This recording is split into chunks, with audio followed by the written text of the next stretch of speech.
Programa ADV Jus. Oferecimento Qualisystem Informática.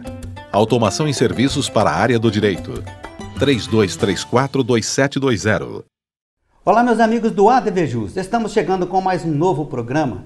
Quero agradecer imensamente a você que me acompanha sempre através da TV, das redes sociais, do Facebook e especialmente através do nosso site, o advjus.net. Muito obrigado pela companhia de sempre, ok? Hoje, com imensa satisfação, eu estou recebendo o professor Rafael Espínola Castro. O professor Rafael Espínola Castro é também oficial de registrador civil de pessoas naturais e tabelião de notas. Ele é especialista em direito notarial e registral, além de palestrante. A nossa pauta de hoje, o direito real de laje e a possibilidade da usucapião. O ADV Jus está no ar. Fique aqui, seja bem-vindo.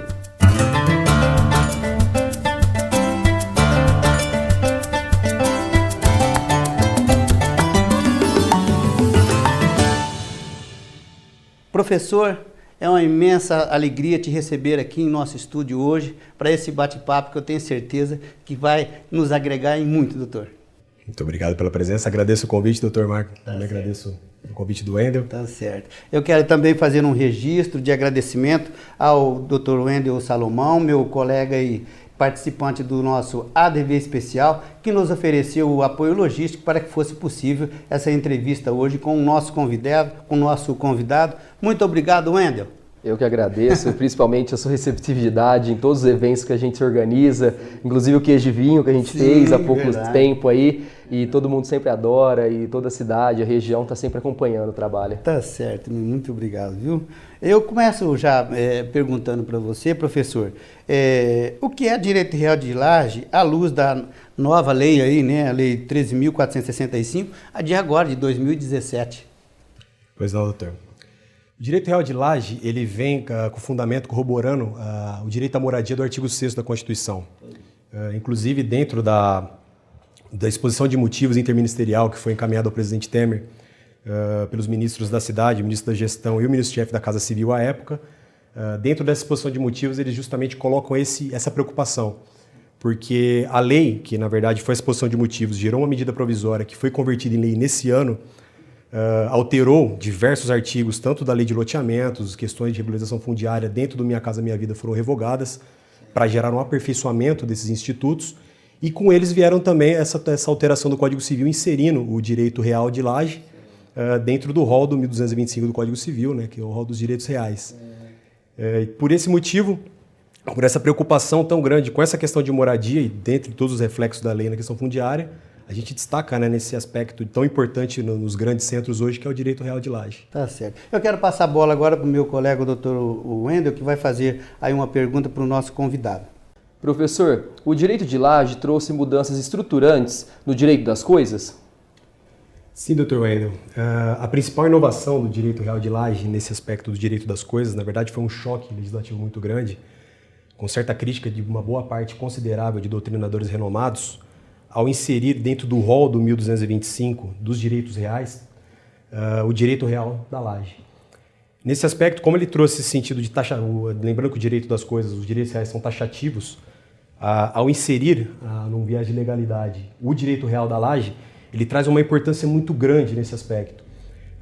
Esses doutrinadores que acabam criticando essa posição como do direito da laje, como um direito real, eles entendem que, na verdade, seria um desdobramento de superfície que já estava previsto lá no Estatuto das Cidades, desde 2001.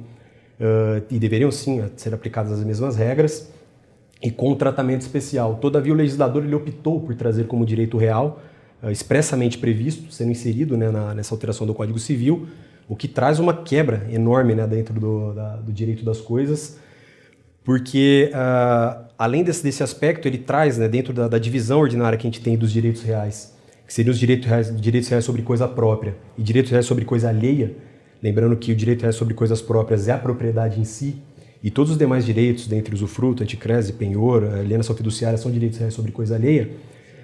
O melhor encaixe, né, pelo menos a princípio, de tão pouco tempo que a gente tem agora da lei, uma questão estrutural, o direito real da laje ele também entra como direito real sobre coisa própria, porque ele tem uma autonomia, ele tem regramentos próprios, ele é totalmente desvinculado. Agora, professor, Eu quero perguntar agora para o senhor na sequência, assim, o legislador, né, quando da edição da lei aí, evidentemente que essa é uma resposta de cunho absolutamente subjetivo, né?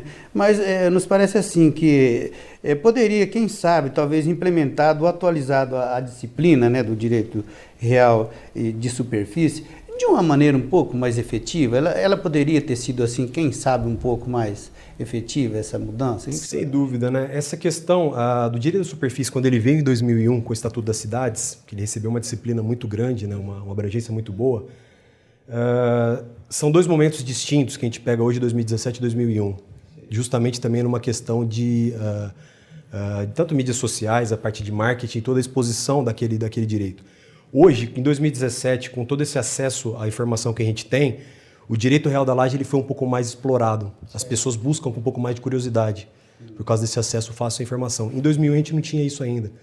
A gente dependia, por exemplo, alguém que precisasse de um direito de superfície, do jeito que ele está disposto no Estatuto das Cidades, precisaria procurar um profissional do direito para ter essa informação. Certo. Porque você não tinha naquela época artigos, né, todo mundo falando sobre. Também, né, lógico, toda a esfera dos três poderes, em todas as esferas, hoje também utiliza muitas mídias sociais também para explicar a atividade deles, algo que a gente não teve em 2001. Então pecou por isso, porque o Instituto em si, no Estatuto das Cidades, ele é excelente, ele é ótimo. Ele, por mais que a minha posição pessoal seja de que realmente o direito da laje pode ser caracterizado sim tranquilamente como direito real, mas se a opção do legislador fosse por trazer como uma modalidade de direito de superfície, seria plenamente perfeito. A estrutura comportaria isso. Só não foi explorada à época por essa questão. Professor, e no quesito laje subterrânea, pois o subsolo possui forma concreta, como que funciona? Nesse caso, doutor Wendel, fica um pouco difícil de visualizar a questão da laje subterrânea, porque quando a gente pensa em direito de laje, logo vem à nossa cabeça o chamado puxadinho, que seria uma sobrelevação acima daquela construção base, que é como é chamada a construção que recebe a laje. Então essa visualização do que como seria a laje subterrânea, às vezes a princípio fica um pouco confusa, mas é a mesma sistemática. O fato do direito se chamar direito real de laje não quer saber que ele sempre estará na laje. Na verdade é uma designação que o legislador trouxe dentro nessa inovação legislativa, que ela comporta tanto seções, né, de andares, seriam lajes expondo no sentido horizontal, tanto para cima quanto para baixo no subsolo. Uma das características que poderia ser encaixada na questão do subsolo é quando o imóvel ele possui, por exemplo, uma determinada garagem, um espaço de garagem, esse espaço vem a ser habitado com a constituição, por exemplo, de uma moradia, e esse espaço ele tem uma entrada autônoma, ele se desvincula daquele proprietário da construção base que está acima, e por uma questão contratual, há essa liberdade de constituição de uma unidade com todos os aspectos autônomos, né, nesse subsolo, e que ele caracterizaria a mesma coisa da projeção acima. E é muito bacana essa questão no seguinte aspecto, porque quando o legislador ele trouxe nessa questão do direito de laje, ele optou pela nomenclatura laje, lembrando que esse instituto não é uma inovação brasileira, na verdade esse instituto ele já tem em Macau, na Suíça, em Portugal, em alguns outros países europeus, né, de legislações milenares, né, de uma atividade muito grande. E o legislador ele não optou por esses países, eles chamam de direito de sobrelevação. E o legislador brasileiro não optou por esse nome, embora seja um direito de sobrelevação, quando a gente trata de umas questões de direito comparado, é o mesmo instituto. Mas é só uma questão de designação? Sim, uma questão de designação por causa do apelo que a gente conversou agora na outra questão, daquele apelo mais comercial, uma coisa mais chamativa. Legal. Olha, meus amigos, um momento importante aqui no ADV Jus, é o ADV Especial. Confira. Olá, amigos! Hoje nós falaremos sobre embargos de declaração previsto no Código de Processo Civil, do artigo 1022 ao artigo 1026. Na verdade, estes embargos de declaração vieram para corrigir a obscuridade, a omissão e o erro material sobre qualquer decisão emanada do Poder Judiciário.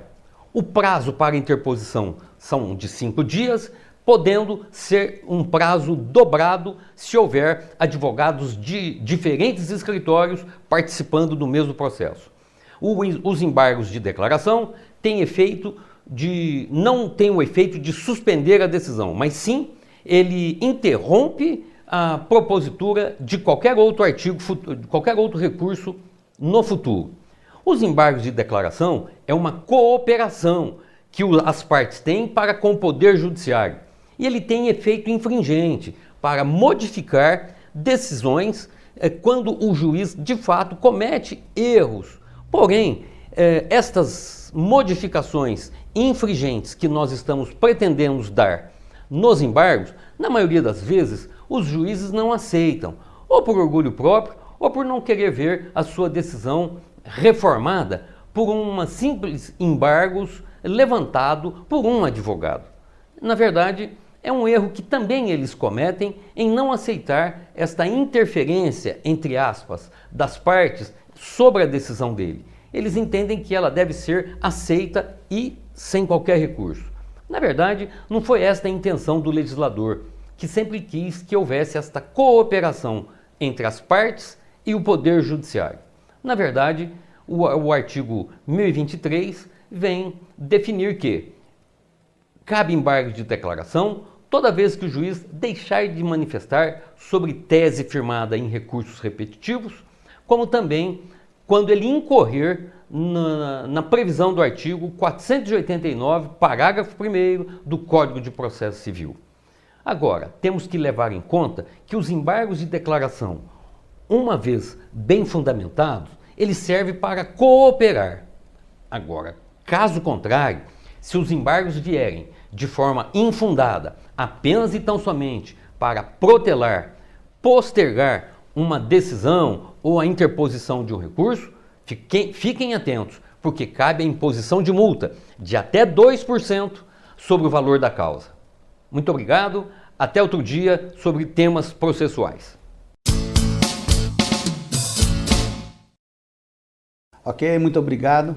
Nós vamos fazer um pequeno intervalo, você sabe aqui é rapidinho, voltamos já já, aguarde. Quali System Informática, automação em serviços para a área do direito.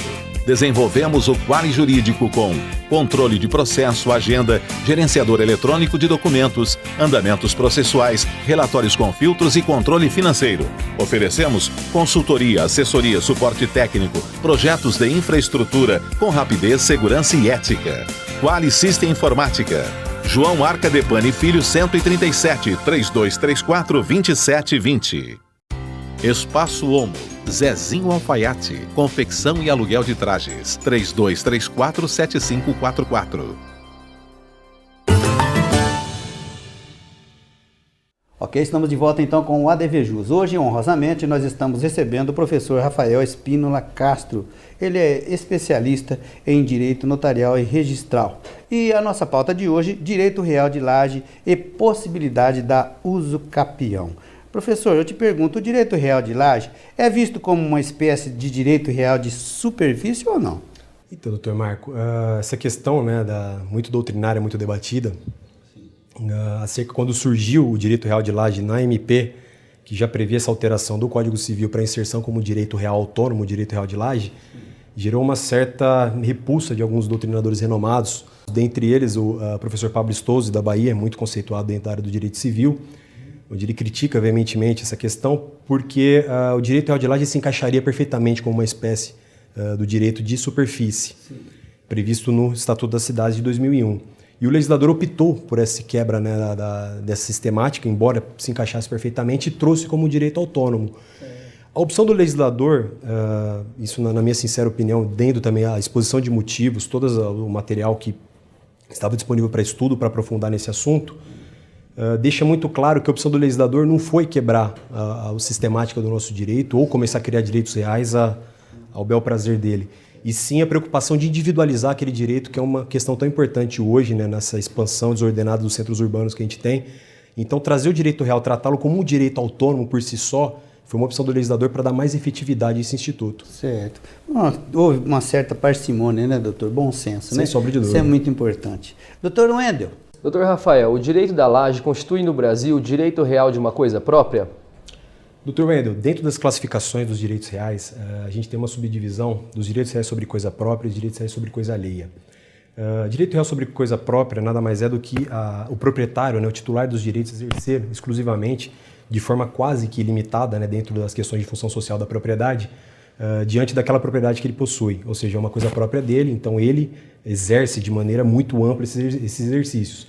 Enquanto o direito real sobre coisa alheia, na verdade, são direitos que as pessoas possuem justamente em bem de terceiros, como, por exemplo, a hipoteca, alienação fiduciária em garantia, superfície, servidões, etc.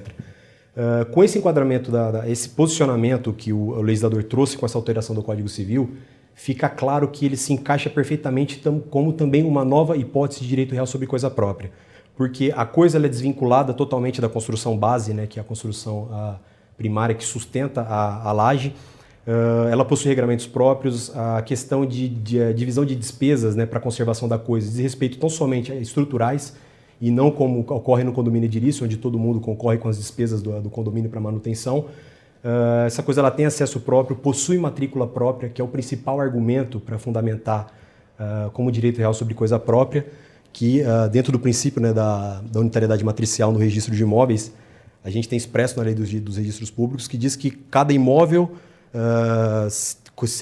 estará, né, inscrito somente em uma matrícula e toda matrícula conterá somente um imóvel. Sim. E o legislador trouxe essa informação, né, esse comando, né, da lei que fala justamente essa unidade do direito de laje, que será constituído o direito de laje, ela é autônoma, ela tem matrícula própria. Então isso é o que corrobora mais ainda, porque os direitos reais sobre coisa alheia, todos eles são lançados numa matrícula, naquela matrícula original, né, do proprietário.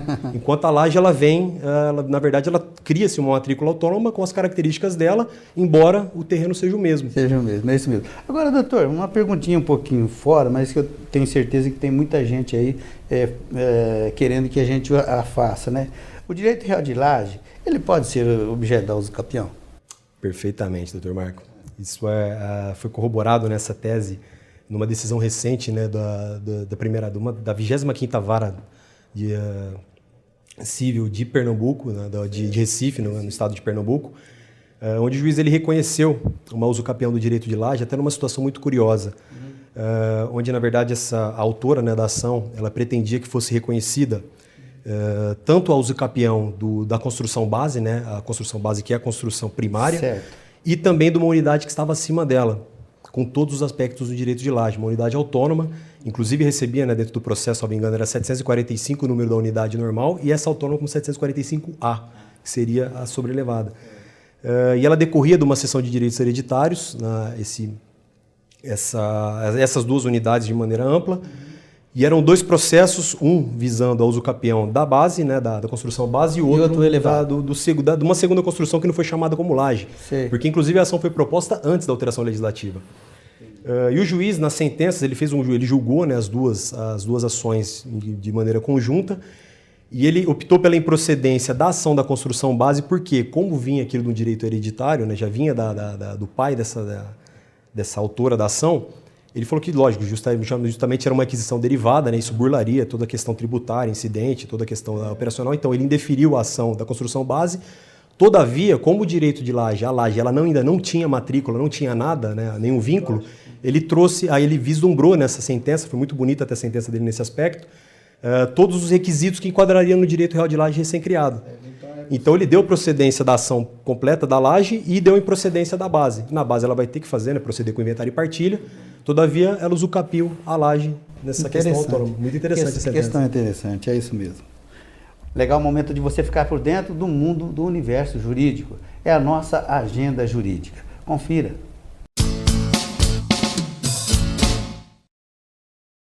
Acontece no dia 3 de outubro, 19h30, na Casa da Advocacia e Cidadania, palestra Garantia da Ordem Pública como Fundamento da Decretação da Prisão Preventiva. O expositor será o advogado Dr. Rafael Catani Lima. Já no dia 5, também na Casa da Advocacia e Cidadania, 19h30, realiza-se mais uma palestra e o tema é Direito na Saúde. O expositor será o advogado Dr. Tiago Simões Rabelo. Prestigiem! Ok, bem informado, agora nós vamos para mais um intervalo. Voltamos já. Aguarde, por favor. Espaço Homo, Zezinho Alfaiate, confecção e aluguel de trajes, 3234-7544. Quali System Informática, automação em serviços para a área do direito. Desenvolvemos o Quali Jurídico com controle de processo, agenda, gerenciador eletrônico de documentos, andamentos processuais, relatórios com filtros e controle financeiro. Oferecemos consultoria, assessoria, suporte técnico, projetos de infraestrutura com rapidez, segurança e ética. Quali System Informática. João Arcadepani Filho 137, 3234 2720. Ok, voltamos então com o ADVJus. Estou imensamente feliz com a sua companhia comigo hoje aqui em nosso programa, tá? Porque nós estamos recebendo o professor Rafael Castro, ele é especialista em direito notarial e registral. E eu também tenho honrosamente a presença do meu colega de ADV especial, o Dr. Wendel Salomão.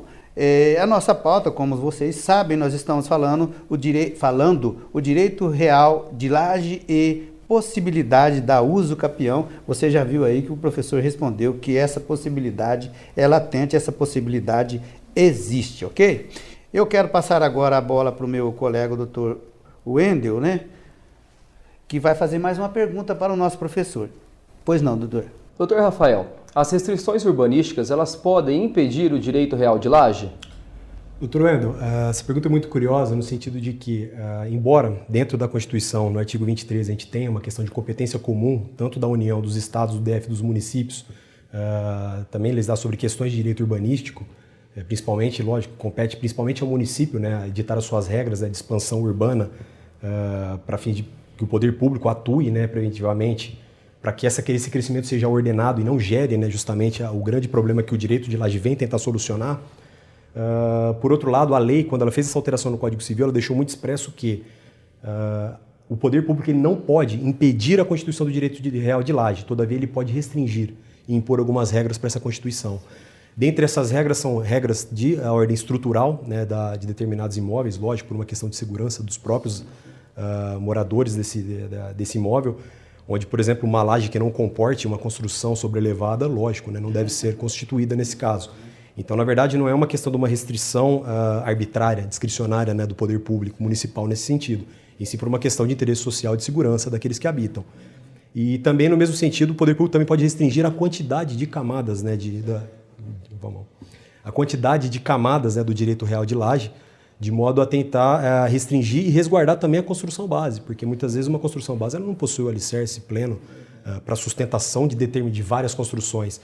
E se isso fosse adotado de uma maneira ilimitada, né, isso poderia gerar um problema muito grande, né, em questões de segurança, né, das Professor, pessoas. agora falando um pouquinho, né, da proximidade com o condomínio, né, como ficam as regras assim quanto ao direito de preferência e quanto à pluralidade de titulares? Essa questão do condomínio é muito interessante porque ela traz, né, um viés, embora o direito real de laje, o legislador deixou expressamente que aplicam-se as regras do condomínio no que couber a questão do direito real de laje, a princípio, em toda explicação legislativa, ela se desvincula completamente das regras do condomínio. Pelo primeiro motivo, o proprietário do direito real de laje não tem fração ideal no terreno. Ou seja, o terreno permanece com o dono da construção base, a construção base também é do proprietário, também que é o mesmo do terreno, e a laje ela é autônoma. É como se você, juridicamente, né, numa ilustração jurídica, se você retirar o terreno e a construção base, o direito real permanece. A laje ali permanece. Então, essa questão é um viés muito importante, que não tem essa participação no solo. As regras aplicáveis ao condomínio, como rateio de despesas, de IPTU, de taxa de coleta de lixo, água, luz e esgoto, também não se aplicam nesse caso, são questões estritamente autônomas. Essa unidade, né, da laje, ela vai ter o seu próprio cadastro municipal, vai recolher o seu próprio IPTU com base na construção.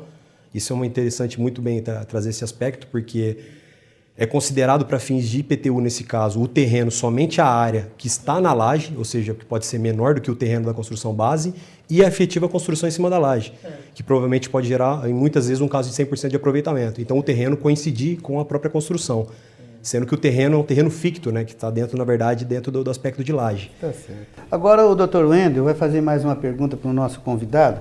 Doutor Rafael, como fica o pagamento de impostos, taxas, IPTU e demais encargos sobre o proprietário da laje? Doutor Wendel, todas as despesas relacionadas ao direito da laje, elas serão individualizadas, ou seja, o proprietário da construção base, e o proprietário do direito de laje, eles serão acionados, né, em todos os aspectos de cobrança, tanto de água, luz, esgoto, IPTU, taxa de coleta de lixo, as contribuições de iluminação pública, todas elas serão individualizadas em relação ao imóvel. Por essa razão, eventualmente, numa inadimplência, né, do proprietário do direito real de laje, eventuais ações executivas, por exemplo, uma execução fiscal de IPTU que venha a recair sobre o não pagamento do IPTU da laje, nesse caso, o proprietário da construção base não será acionado em momento algum. Tampouco também todos os instrumentos processuais de garantia, como penhoras, todos esses aspectos, eles não afetarão em momento algum o proprietário da construção base. Doutor, fazer uma brincadeira, uma coisa é uma coisa, outra coisa é outra coisa. Exatamente, perfeito. Isso aí. É isso mesmo. Eu quero fazer um agradecimento especial ao meu convidado hoje, o Dr. Rafael Espíndola Castro, que compareceu hoje no ADVJus falando desse assunto tão importante que é o direito de laje. E, da mesma forma, agradecer o meu colega, o Dr. Wendel Salomão, meu companheiro de ADV Especial. Muito obrigado pela presença, Dr. Wendel. Eu que agradeço e principalmente estar junto com você aí nessa empreitada que é sempre um sucesso. Tá certo. Muito obrigado da presença, fiquei extremamente honrado. Tenho certeza que tem muita gente que vai ser esclarecido aí muitos pontos nos quais, aí, sem dúvida, esse direito de laje, com a sua explanação, vai esclarecer muito. Muito obrigado. Muito obrigado, Dr. Marcos. Obrigado pelo convite. Estou lisonjeado de participar desse projeto seu, que é muito bom, muito bacana, de trazer a população, né, de maneira tão tranquila pela TV, que é a informação de assuntos relevantes do dia a dia. Muito bom. Olha, meus amigos, vocês podem novamente rever este programa com o Dr. Rafael, o Dr. Wendel, eu realmente recomendo, ok? É só você acessar o nosso site, que é o advjus.net. Inscreva-se em nosso canal do YouTube e tenha acesso a todo o conteúdo do nosso portal. youtube.com/advjus.net. ADVJus, tô ligado. Fico por aqui, prometo voltar em breve com um programa inédito. Um forte abraço, até o próximo.